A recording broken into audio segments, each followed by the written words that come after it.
Bom dia a todos os irmãos, louvado seja o nosso Deus. Graça e paz da parte do Senhor Jesus Cristo. Mais uma vez estamos reunidos na sua presença para o estudo da sua palavra, para colocar diante dele a nossa gratidão, para celebrar as virtudes daquele que nos chamou das trevas para sua maravilhosa luz. E é por isso que o nosso coração se alegra em mais este domingo, terceiro domingo do mês de maio, mês da família. Por isso que a nossa alma, ela tem desejo de bendizer ao Senhor. E no Salmo 103, no versículo 1, a palavra nos diz: bendize, ó minha alma, ao Senhor, e tudo quanto há em mim, bendiga o seu santo nome. Vamos orar? Pai, obrigado, Santo Deus, por mais uma manhã em que o teu povo reunido, ó Deus, busca escutar a tua voz, aprender os teus ensinamentos. Então, instrui o teu povo, ó Pai, para que possamos aprender, ó Deus, a tua vontade e pôr em prática na nossa vida. No nome de Jesus é que nós oramos. Amém. Bom estudo a todos os irmãos. Bom dia, irmãos. É um prazer estar aqui nessa manhã de domingo para dividir com os irmãos a lição da Escola Bíblica Dominical da classe de adultos. E o nosso tema hoje é a forma de Jesus ensinar. A forma de Jesus ensinar. Jesus, em muitas vezes, foi chamado mestre por excelência. E isso porque ele realmente é o mestre por excelência. No ensino de hoje, nós vamos vê-lo nos seus ensinos, a didática que ele usava em todos os momentos, a forma como colocava, as ilustrações e a didática dele. Didática é um termo grego, didatike, que é a arte de ensinar, a arte de ensinar. É o conjunto de métodos e técnicas pedagógicas que o professor utiliza para possibilitar a aprendizagem do seu alunado. É a forma como o professor consegue se colocar ou se manter de uma forma muito simples, porém altiva, levando a lição para os seus alunos. Jesus foi completo em suas aulas, mostrando aos líderes da época e ao povo em geral as verdades do reino de Deus. Ele tinha prazer no que fazia, e é assim que o professor deve também se manter, sentindo prazer naquilo que faz. Há professores que marcam a nossa vida pela maneira como transmitem o ensino a seu alunado,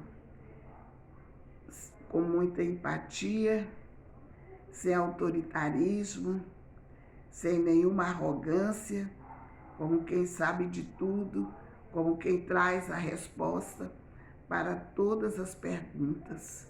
Até porque no mundo é bem considerado a pessoa não pelas respostas que dá, mas pelas perguntas que faz. Já um grande filósofo já falou isso. Então, o professor deve, com simplicidade, transmitir a sua lição, o seu conhecimento, os seus valores. E esses valores e os conhecimentos passados por ele, eles vão se gravando na vida do aluno.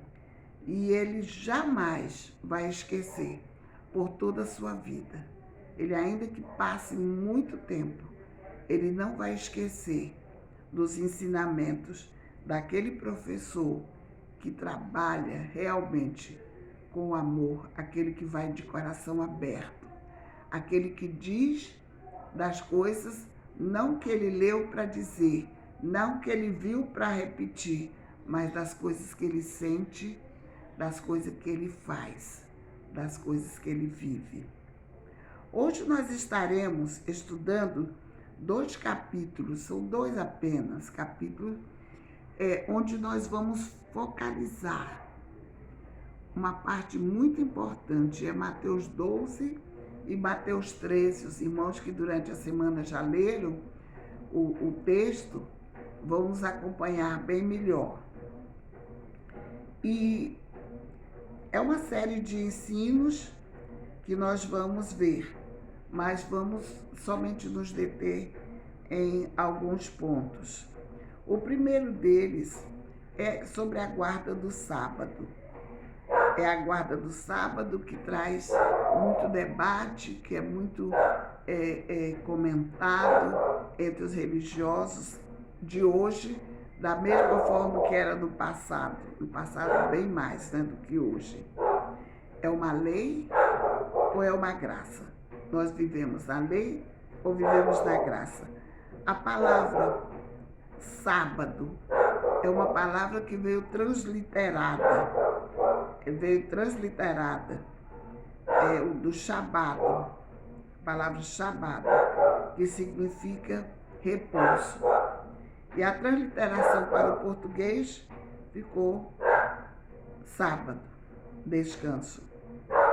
Na lei de Moisés, haviam 39 ações prioritárias que não podiam ser realizadas no sábado. Essas ações eram inteiramente proibidas no dia do sábado, pois caracterizavam o trabalho. E se a lei dizia que era o dia do descanso, era o dia do repouso, então não tinha como trabalhar. E até hoje os judeus guardam o sábado. Eles guardam até pelo texto que há na Bíblia, que há nos mandamentos, né? Guardam.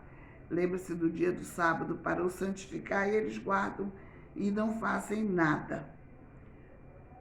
Para vocês terem uma ideia, o escritor da lição conta que quando ele fez uma viagem, ele chegou lá, ele fez foi visitar uns prédios bem altos, e quando ele chegou lá, era um sábado, e era proibido por lei manusear o botão do elevador. Então o elevador ia do primeiro ao último andar, parando em cada andar automaticamente, porque ninguém podia colocar o dedo ali, porque ao colocar o dedo estava conotando um trabalho, estava significando que ele estava trabalhando e ele estava pecando contra a lei. No verso 1 e 8, Jesus é acusado de trabalhar no sábado. Ele estava passando por um campo plantação de milho, segundo o texto, e os discípulos estavam cheios de fome. E eles encostaram lá e quebraram algumas espigas de milho para saciar a fome. E era um dia de sábado.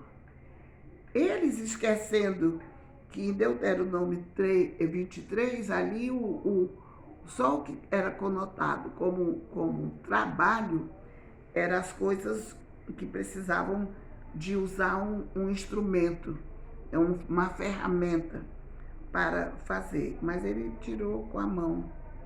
E Jesus foi interrogado por isso, pelas espigas que eles foram tomados, foram tirados para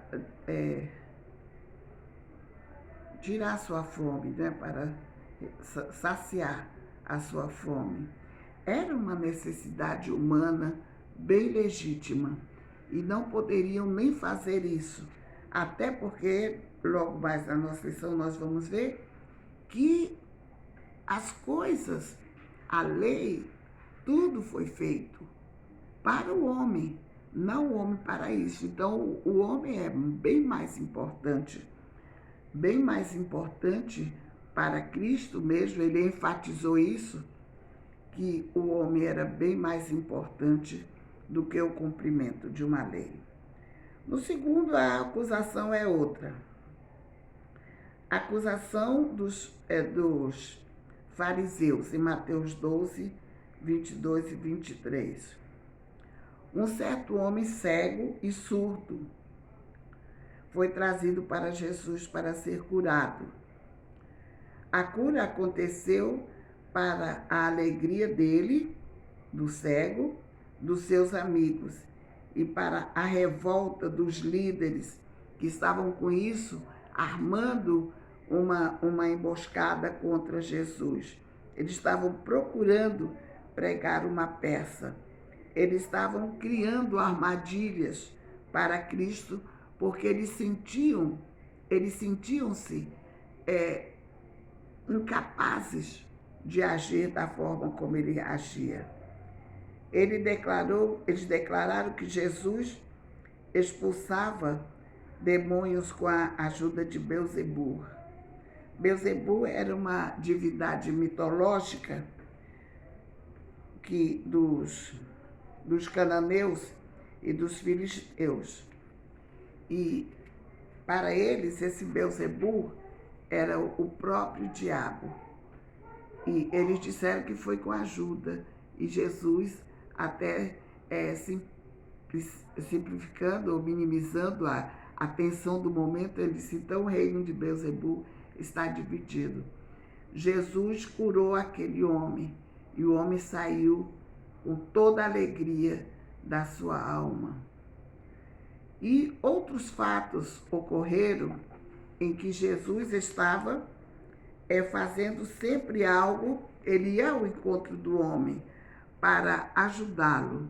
Ele ia ao encontro do homem para minimizar-lhe as crises e os problemas. No versículo 7, uma citação de Oséias 6, verso 6, que enfatiza o valor do ser humano em detrimento às leis. Oséias 6, verso 6, em que quero misericórdia e não sacrifício. O ser humano é mais valioso do que o rito, E Jesus deixa isso bem claro. Mas seguindo a nossa lição, seguindo o comentário aqui da nossa revista, nós vemos várias pessoas comentando acerca disso, mostrando a necessidade que Jesus estava enfatizando para os seus discípulos, de se sentirem perante ele mais importante do que a lei, mais importante do que normas criadas, inclusive pelos homens. Mais adiante, trouxeram-lhe um homem que estava com tinha a mão encolhida, tinha a mão mirrada. E ele precisava trabalhar e não podia porque o seu braço estava impossibilitando de trabalhar. E ele podia ser um pedreiro, ele podia ser um construtor, ele podia ser um profissional muito bem elaborado, mas o acidente fez com que ele ficasse com a mão atrofiada. E essa mão atrofiada estava atrapalhando a vida. E ele chegou, em vez de responder logo, Jesus usa uma metáfora. Ele chegou para ser cuidado, né? Para ser cuidado. Quando entram com ele, que é perguntado: o que fazer com este homem? E Jesus, usando uma metáfora, ele disse: se uma ovelha sua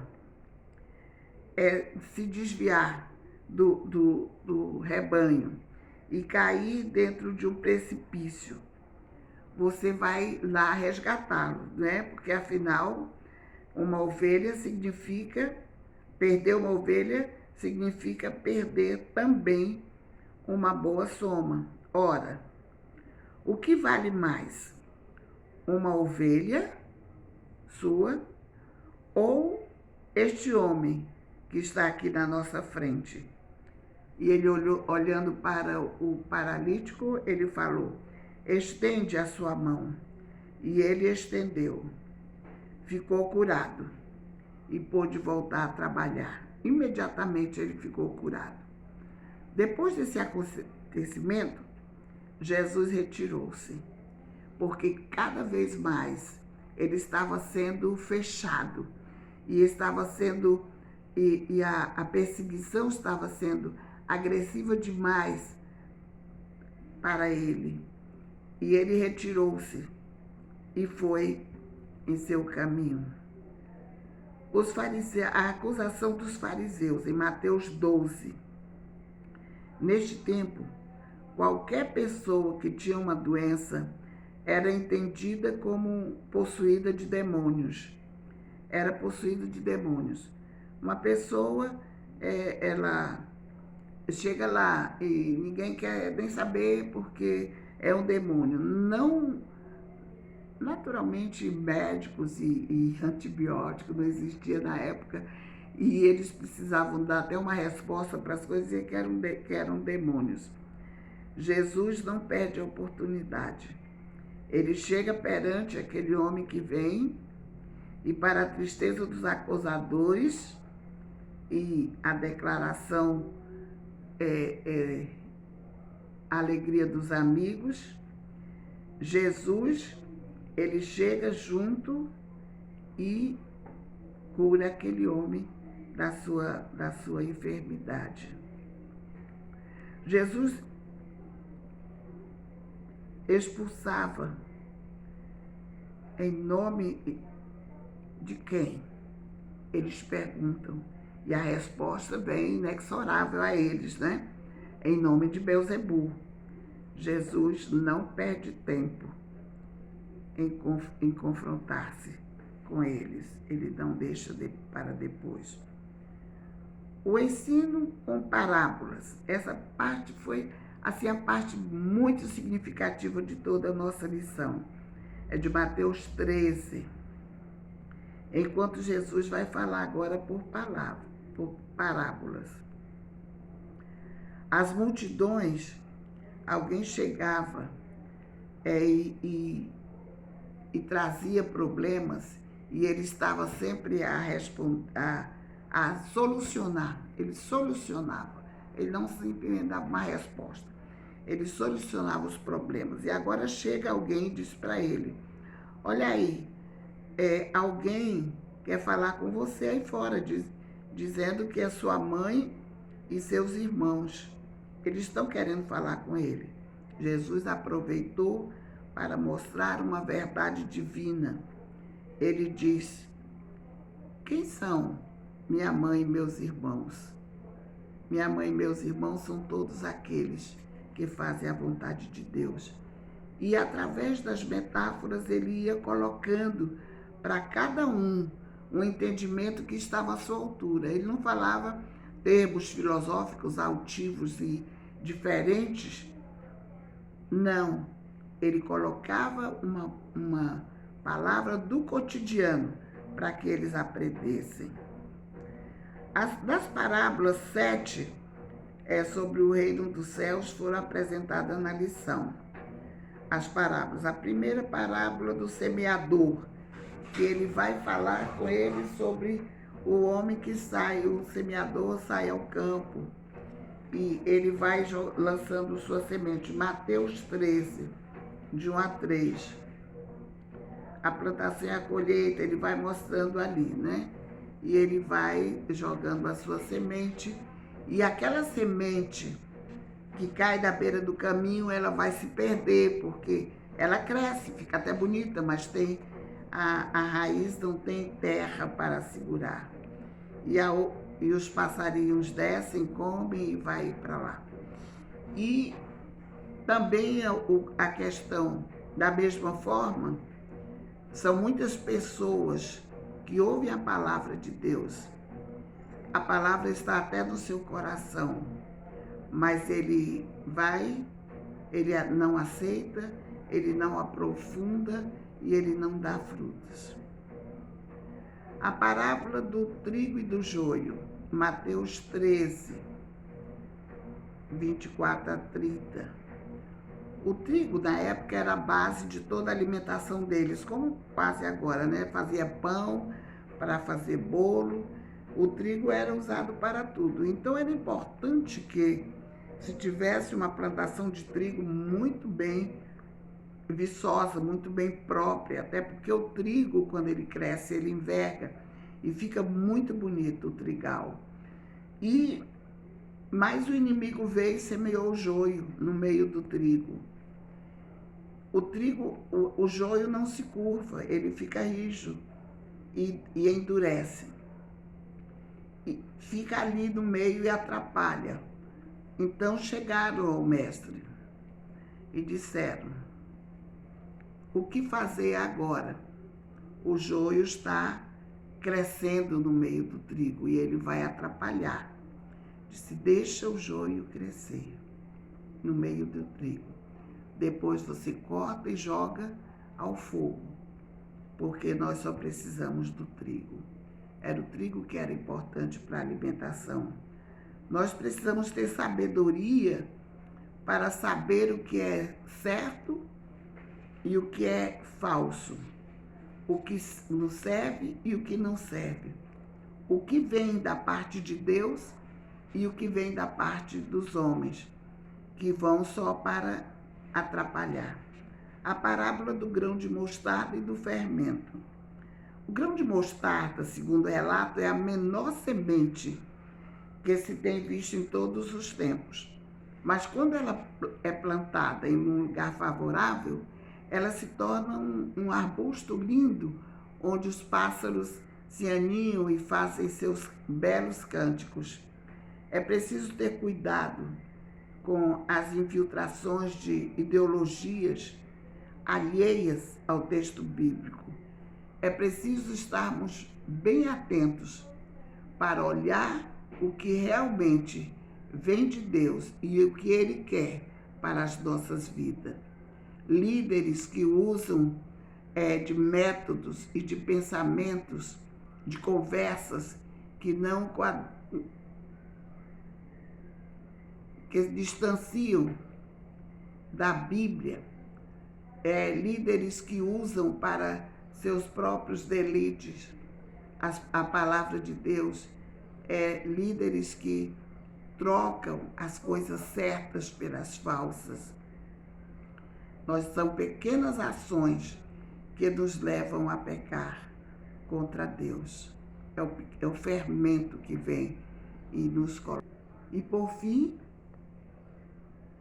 a parábola do tesouro escondido, da boa pérola e da rede. Mateus finaliza sua série de 7 parábolas mencionando o tesouro, a pérola e a rede. A rede que pega peixes. A rede vem cheia com todos os peixes e os bons são separados e aqueles que são ruins são descartados. Ninguém quer ficar com algo que é ruim. Jesus se refere ao reino de Deus, que é o tesouro achado e não escolhido. É a pérola preciosa que não precisa ser lapidada como diamante. Os bons peixes que ficam na rede. O reino de Deus, preciso, mas muitos que estão na rede são colocados para fora. E muitos que se julgam uma pérola de grande valor, não tem valor nenhum. É incrível sabermos que Jesus, com toda essa sua autoridade e com todo o seu ensino, com a forma, a magnitude de tudo que ele colocou. Ele volta, quando ele volta para Nazaré, onde ele passou grande parte da sua vida, ele vai ser rejeitado. E hoje nós vemos que Jesus tem sido rejeitado em nossos corações. Nós vemos muitas pessoas rejeitadas. Às vezes nós estamos seguindo a Cristo. Nós queremos estar lá, mas de repente nós o rejeitamos quando ele mais precisa da nossa atuação como servo, como membro da sua comunidade, como uma pessoa salva por ele. Que ele nos ajude a compreender e a guardar em nossos corações as suas palavras, para que nós tenhamos paz com ele. Amém.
Graça e paz, irmãos. Espero que todos estejam bem.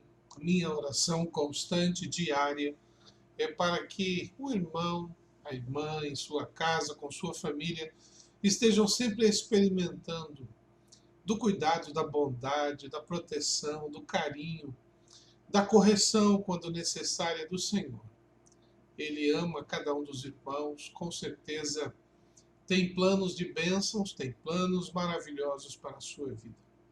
E neste momento, neste domingo, quero compartilhar um pouco mais da palavra do Senhor sobre um tema que eu já venho falando há alguns domingos, que entendo que é muito importante.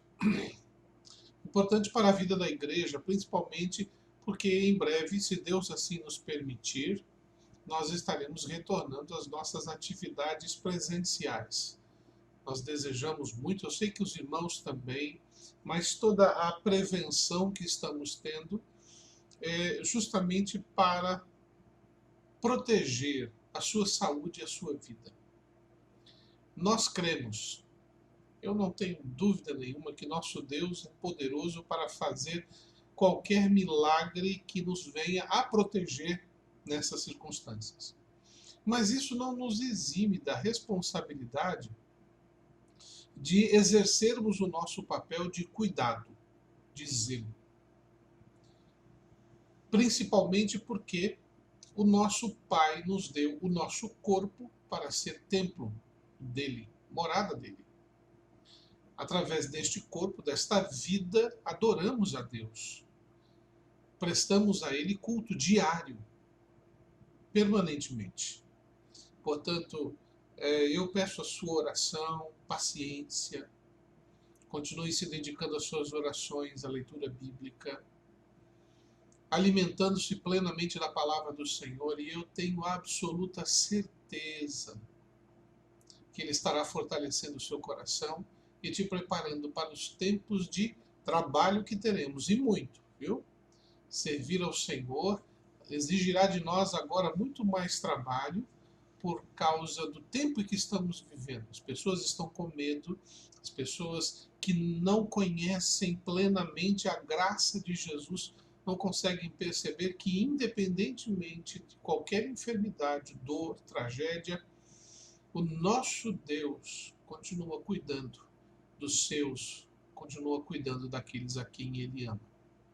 Portanto, vamos continuar firmes em oração, nos preparando para o momento em que não somente retornaremos para os cultos presenciais, mas para o momento em que Deus nos chamar para servir, atuar e agir em seu nome perante toda e qualquer pessoa. Essa é minha oração constante por sua vida. Amém?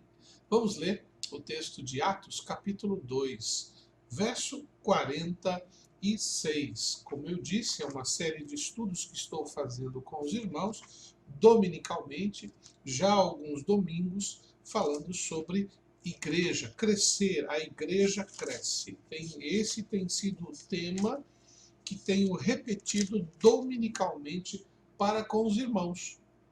Por que isso é importante, meus irmãos? Eu não estou falando de crescimento, não estou falando apenas de crescimento quantitativo. Isso eu já falei umas 2 ou 3 vezes. A minha preocupação envolve número de pessoas, mas principalmente envolve o seu crescimento individual como crente em Jesus Cristo. Por isso que já preguei sobre desenvolver a salvação, fortalecer a fé, confiar na vontade e nos planos de Deus, buscar constantemente a leitura bíblica e oração como fortalecimento da fé e construção de uma vida cristã saudável.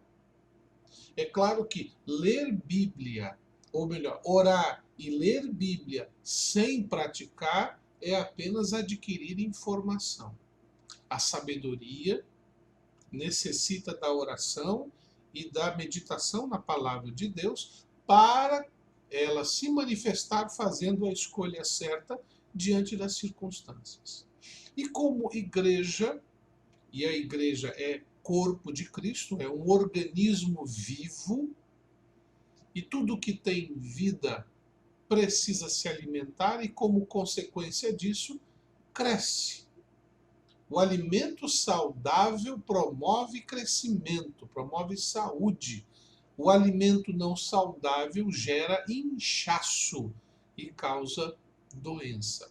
A palavra de Deus, então, é o nosso alimento para que possamos crescer de maneira saudável, tanto quantitativamente, número de pessoas, quanto qualitativa. Cada uma dessas pessoas com qualidade.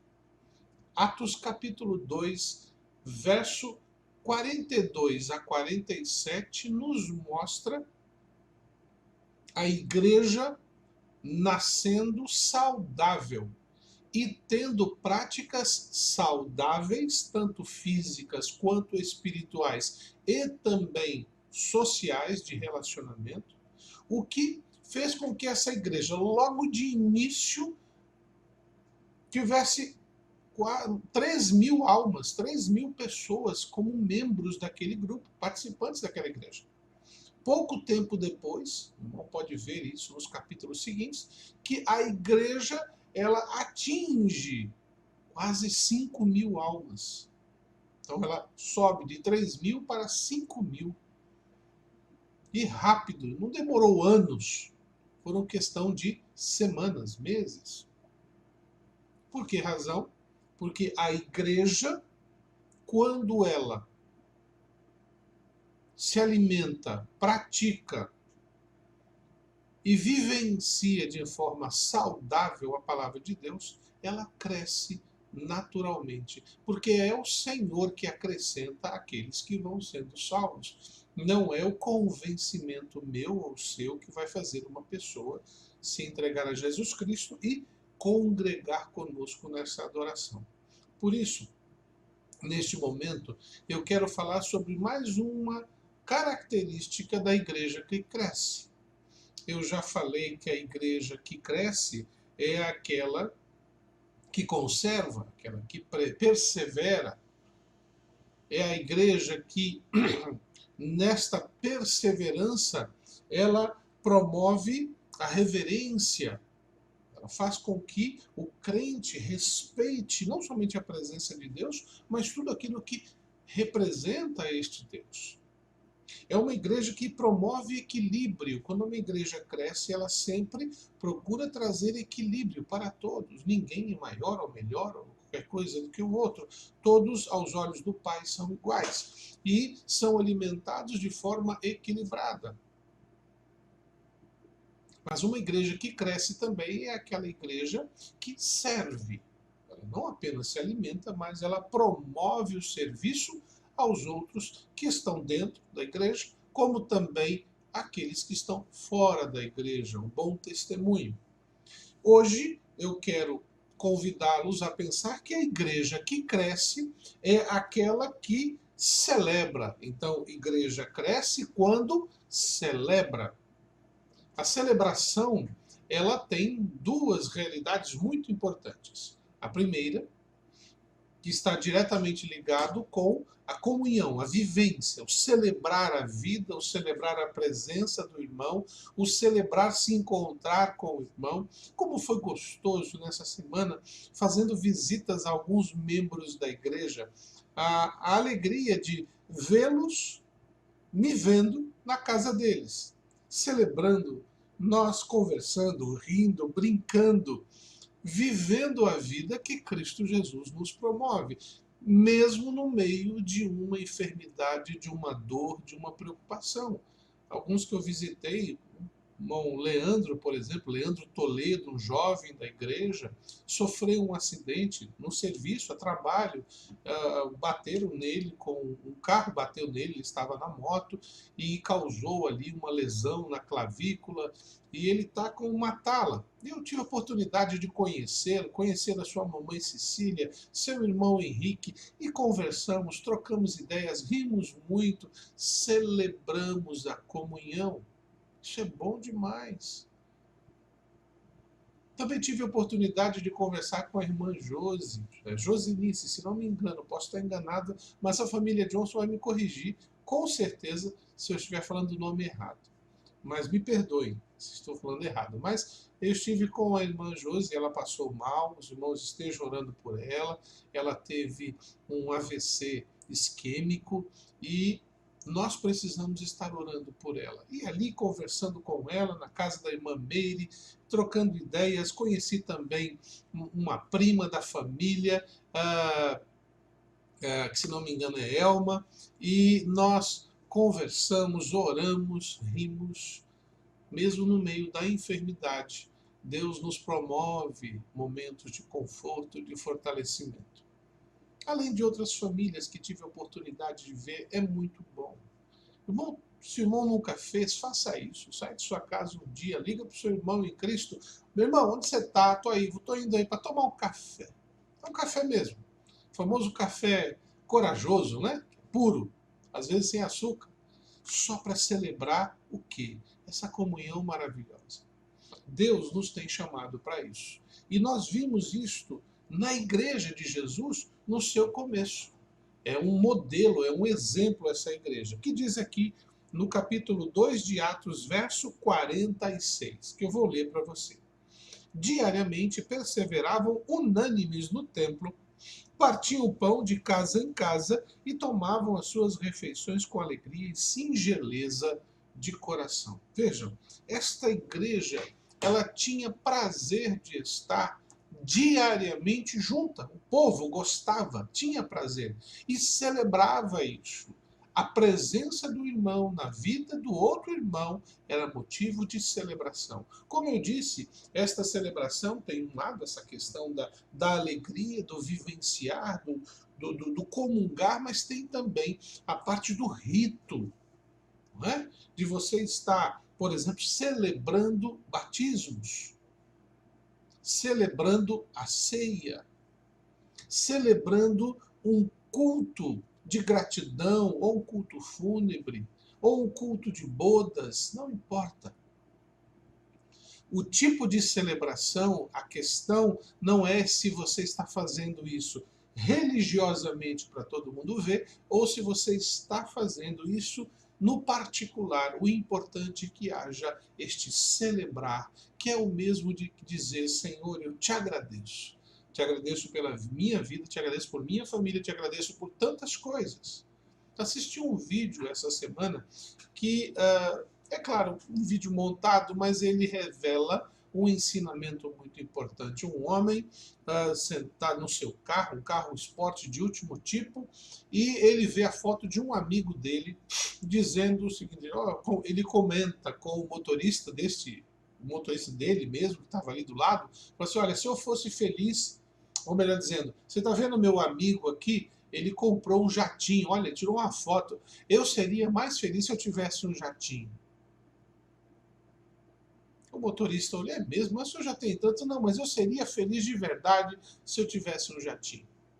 E naquele momento um rapaz bate na janela do carro dele. Ele olha assim, estranho, fala assim: desculpa incomodar, mas aí fala a marca do carro, o carro esporte lindíssimo. Fala assim: olha, que belo carro, viu? Parabéns, muito bom. E aí o rapaz diz: se eu tenho um carro, uma lata velha ali que está ali, se eu tivesse um carro desse, eu seria mais feliz. Mas muito obrigado. E saiu. E aí o rapaz parou, baixou a cabeça, pensou, olhou para o seu motorista e disse assim: a gente tem que aprender, na verdade, a se contentar e ser feliz com o que a gente tem, porque isso já é suficiente. E não ficar olhando para o vizinho, para o que o outro tem, achando que o que ele tem é melhor do que temos. É verdade que existem confortos que podemos ter, mas devemos trabalhar para conquistar isso. Não ter por ter ou por achar que aquilo vai nos fazer feliz, porque a felicidade não está nas coisas, mas a felicidade é uma realidade que você precisa viver, e ela só é vivida dia a dia. Quando nós lemos o texto, esta igreja, ela tinha este prazer, não de guardar, tanto que falamos no verso anterior, que eles vendiam seus bens e davam a quem tinha necessidade. Eles não se apegavam ao que tinham, mas eles se apegavam com o que o outro, como o outro estava vivendo, para poder ajudar. É a igreja que cresce, é a igreja que celebra, mas celebra a sua fé.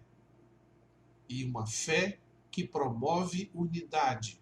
Isso, guarde isso. A igreja que realmente cresce é aquela igreja que celebra a unidade por meio da fé. Tá bom? Então melhora a frase aí. A igreja que cresce é aquela que celebra a unidade por meio da fé. Nós temos que celebrar o fato de estarmos juntos. Veja, o texto diz: diariamente perseveravam unânimes no templo. Nós temos uma fé comum. Essa fé nos sustenta, essa fé nos fortalece, essa fé nos direciona, esta fé nos dá compreensão da vontade de Deus e, como consequência, nós precisamos a cada dia estimular os nossos irmãos a viverem esta mesma fé. Paulo diz lá em Efésios, capítulo 3, verso 14 até o verso 19, o seguinte: Efésios, capítulo 3, versos 14 a 19. Diz assim: por esta causa me ponho de joelhos diante do Pai, de quem toma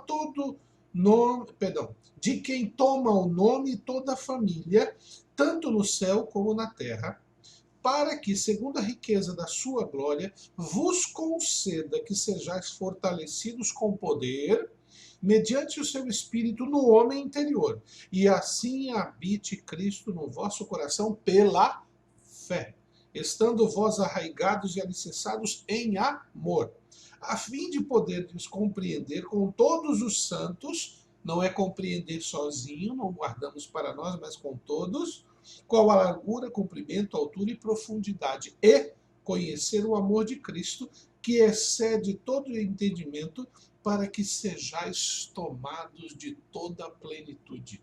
A plenitude de Deus, ela é vivenciada quando nós experimentamos esta presença de Cristo, que pela fé nos faz compreender a dimensão do amor de Deus por nós. E devemos celebrar a cada dia esta nossa fé, porque esta nossa fé nos permite estar juntos, manter-nos juntos, unidos. Como diz a palavra de Deus, a corda, o cordão de 3 dobras é mais resistente. Nós precisamos entender que nossa vida precisa a cada dia celebrar tudo que temos recebido de Deus e pela fé, ainda mais o fato de estarmos juntos num corpo chamado igreja, Igreja Batista. Esta igreja, esta denominação, é que tem recebido você, te alimentado, te sustentado, te fortalecido, te defendido. Porque nós sempre estamos em oração, buscando a presença de Deus, como irmãos em Cristo, e sempre procuramos fazer as coisas para que nós possamos ter a mesma linguagem. Portanto, celebremos, meus irmãos, a unidade pela fé que temos em Cristo Jesus. Esta unidade que nos dá este crescimento saudável. Ok? Então, em primeiro lugar, a igreja que cresce é aquela igreja que celebra a sua unidade por meio da fé. Segundo lugar, a igreja cresce quando também celebra convidando a comunhão. Olha aí, ok? Convidando quem? Qualquer um? Não. Convidando a irmandade. A igreja cresce quando celebra convidando a comunhão. O texto de Atos, capítulo 2:46, diz lá o seguinte: partiam o pão de casa em casa e tomavam suas refeições com alegria e singeleza de coração. Eles partiam o pão de casa em casa. Não existia esse negócio só na casa do irmão, só na casa da irmã. Aquele irmão que tinha lá uma boa casa, uma excelente casa, os irmãos iam, como também aquele irmão que mal tinha uma janela e uma porta bem estreita para chegar, e às vezes ficava-se do lado de fora da casa para poder participar da comunhão. A palavra de Deus nos diz que nós devemos convidar o nosso irmão a participar de nossas vidas.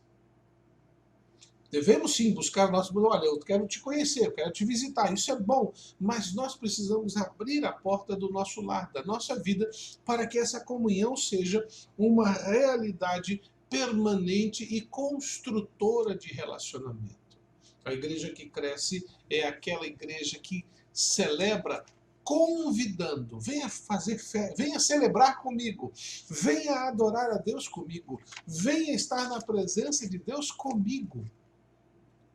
O crente pode sozinho adorar a Deus, orar a Deus? Pode, claro.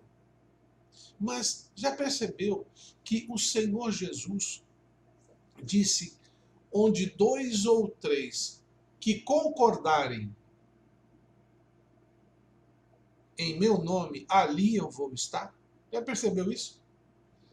Que em outro momento, o próprio Senhor Jesus nos ensina que bom é estar com os irmãos, estar juntos.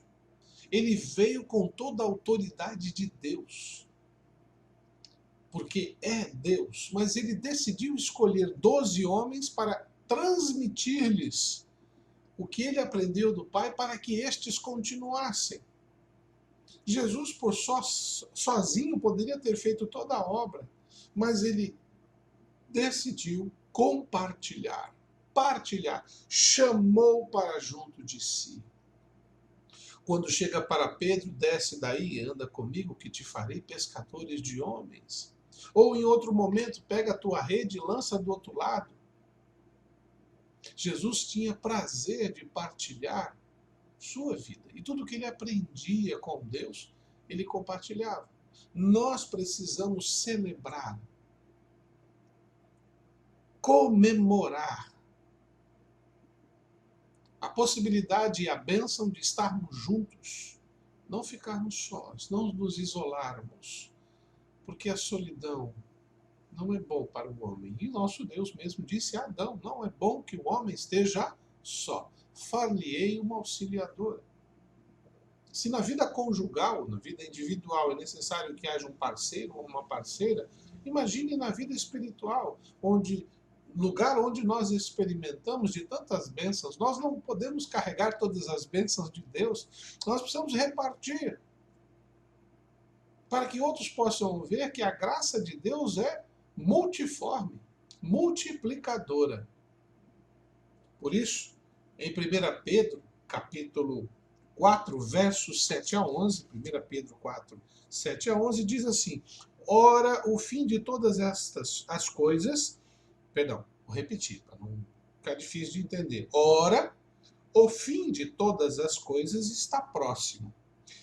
Sejam, portanto, criteriosos e sóbrios a bem das vossas orações. Acima de tudo, porém, tenham amor intenso uns para com os outros, porque o amor cobre multidão de pecados. Sejam mutuamente hospitaleiros, sem murmuração. Lá vem aquele cara na minha casa de novo. Meu irmão, não faz isso. Seja mutuamente hospitaleiro. Receba bem, sem murmuração. Sirvam uns aos outros, cada um conforme o dom que recebeu, como bons despenseiros da multiforme graça de Deus. Nós somos aqueles que administram essa graça. Olha que coisa, somos os dispenseiros, aqueles que anotam na dispensa e distribuem. Se alguém fala, fale de acordo com os oráculos de Deus. Se alguém serve, faça-o na força que Deus supre, para que em todas as coisas seja Deus glorificado por meio de Jesus Cristo, a quem pertence a glória e o domínio pelos séculos dos séculos. Amém. Portanto, a igreja que cresce é aquela que celebra essa comunhão, convidando o outro a fazer parte de sua vida. Não se afaste, não se isole, não ache sobre nenhuma perspectiva de que sozinho você está muito bem. Talvez as decepções com irmãos, irmãs, familiares, não familiares, membros da igreja, estejam afetando a sua decisão e o seu comportamento. Mas é um fato que esse comportamento não vai auxiliar em nada a sua vida espiritual. Porque em seu coração está uma mágoa que precisa ser trabalhada, corrigida e eliminada. E só se elimina mágoas, dores, confrontando a realidade. Em segundo lugar, o nosso Deus estabelece um critério muito importante. Quando o Senhor nos ensina dizendo, se você chegar no templo para ofertar e lembrar que alguém tem algo contra ti, ou você contra alguém, vá, deixa a tua oferta de lado, deixa lá, vai até teu irmão, restaure o relacionamento com ele, e aí sim venha e traga a sua oferta. Porque o seu relacionamento com Deus está intimamente ligado com sua comunhão com o teu irmão. Algo sério. Por que muitas igrejas não crescem? Porque exatamente não convidam o outro a fazer parte de sua vida. Querem cada um conversar com Deus, receber as orientações e bênçãos de Deus e seguir a sua vida. Deus não nos criou para sermos individualistas, mas para compartilharmos e celebrarmos juntos tudo que Ele nos tem dado. Em terceiro e último lugar, quando lemos o texto ali de Atos capítulo 2, 46, eu vou repetir, partiam o pão de casa em casa, tomavam suas refeições com alegria e singeleza de coração, ser singelo, ser doce, ser sincero, promove um crescimento maravilhoso, porque esta singeleza alimenta o nosso coração com alegria. Crente em Jesus Cristo, por natureza e essência, é alegre. É alegre. Ele não precisa de uma piada, ele não precisa de dinheiro, ele não precisa de tudo estar dando certo, porque em essência o crente é alegre, é feliz. É interessante porque eu já várias vezes disse que Deus não está aqui para nos fazer feliz.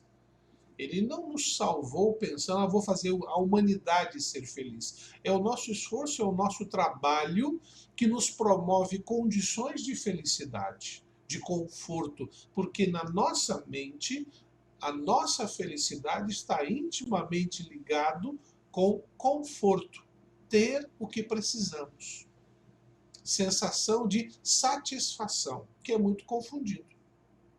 Mas o nosso Deus, quando nos alcança com sua graça, ele traz consigo a alegria dele.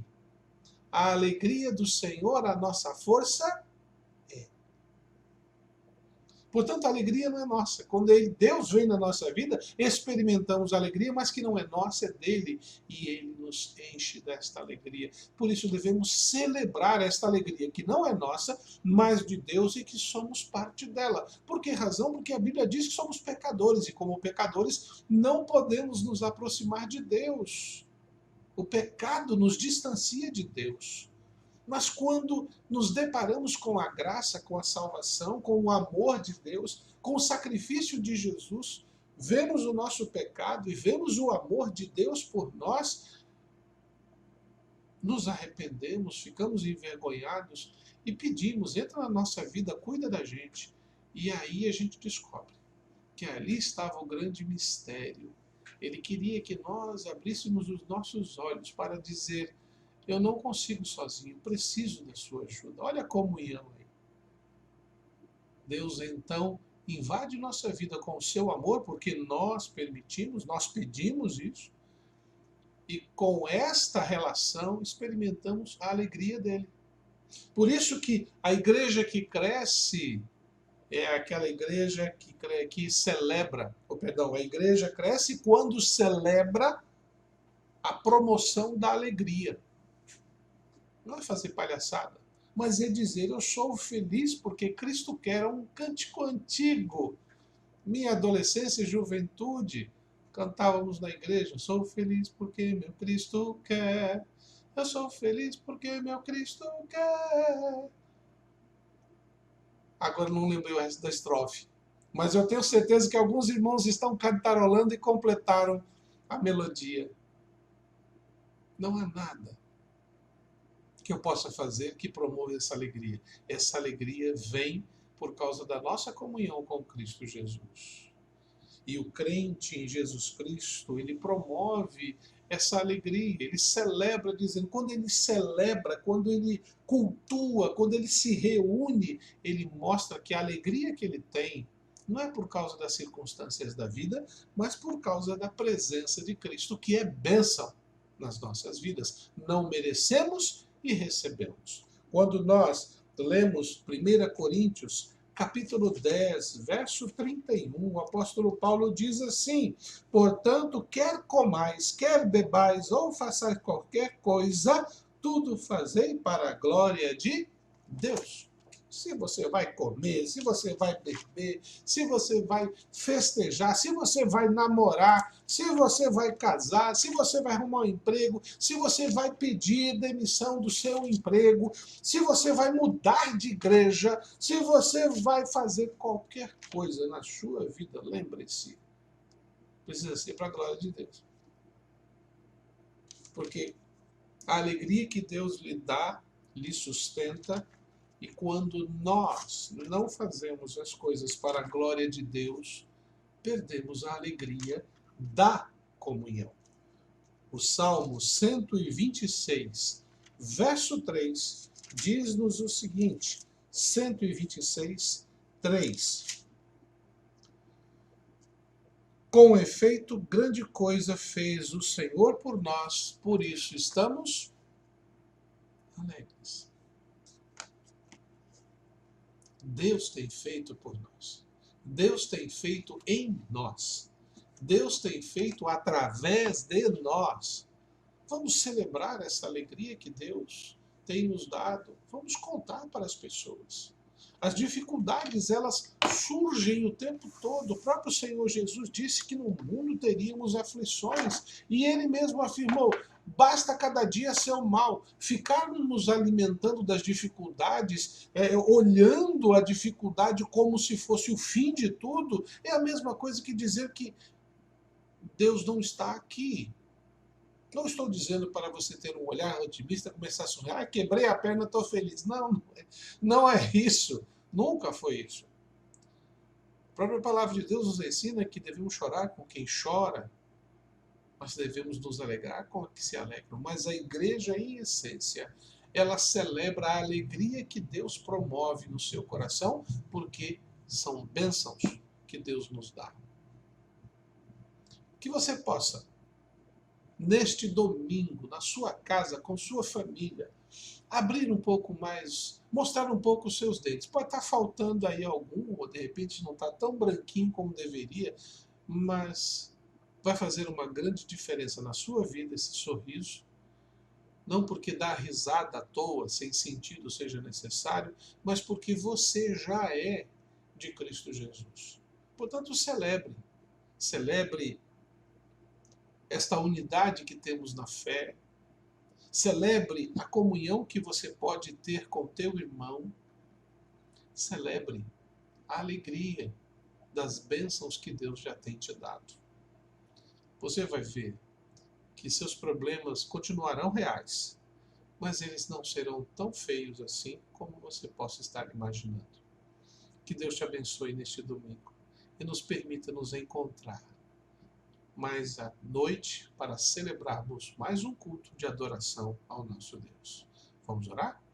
Querido Pai, muito obrigado por esta manhã, agradeço por este dia, agradeço pelo teu sustento e proteção, agradeço porque podemos juntos meditar na sua palavra e ter a certeza de que o Senhor continua a nos conduzir diariamente. Dá-nos, ó Pai, um dia de paz, dá-nos a bênção de estarmos em família, experimentando o seu cuidado e proteção. Mas se algum familiar não está mais, eu peço a tua misericórdia, trazendo conforto e a certeza de que o Senhor continua no controle de todas as coisas. Em nome de Jesus. Amém. Que Deus os abençoe. Até o próximo culto. Tivemos nessa manhã a oportunidade de meditar na palavra do Senhor através do estudo da EBD e também da mensagem bíblica que nos foi trazida. Por isso, que possamos, neste resto de domingo, estarmos meditando naquilo que o Senhor nos tem deixado. No Salmo 100, versículo 1 e versículo 5, nós lemos a palavra do Senhor que nos diz: celebrai com júbilo ao Senhor todas as terras, porque o Senhor é bom, e a sua misericórdia dura para sempre, e a sua fidelidade é de geração em geração.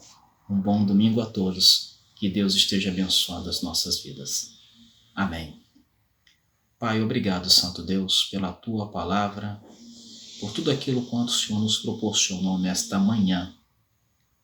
Ó Deus, que a tua paz, a tua graça, a tua misericórdia acompanhe os teus filhos neste dia. No nome de Jesus. Amém, Senhor. Amém, irmãos.